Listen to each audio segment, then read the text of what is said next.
आंब्याच्या झाडामध्ये, कारण की ते छोट आले म्हणून त्यांच्यामध्ये टाकले. वाव गुगला मम्मी. गहू पेरेल होता ना. हा कधी सोयाबीन पण गवत कापणं झालं रामाने सोयाबीन निंदाची आहे.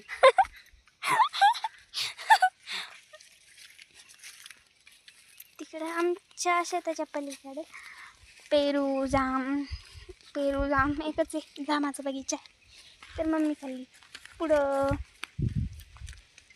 मम्मी मागं पाय की पुढं चालली.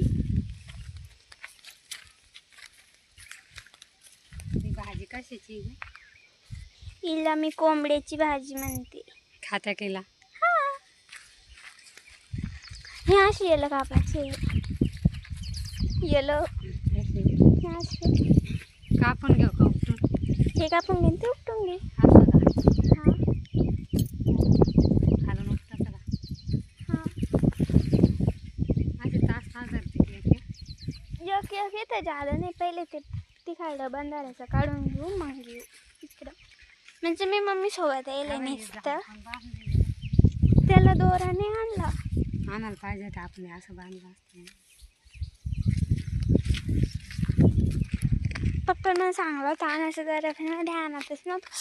मला दगड घुसल्यावर अजून दगड घुसतोय. दगड घुसला मग ध्यानात नाही ना. हे ना बांधती का नंतर एकदा कापून घेऊ. ते तुटून गेलं. ह्या बाईकडे कांदा झाड बरे कुठे दिसलं का?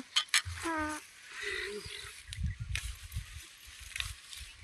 सगळं गवत उपटतंय का? काय नाही, पाऊस येतोय.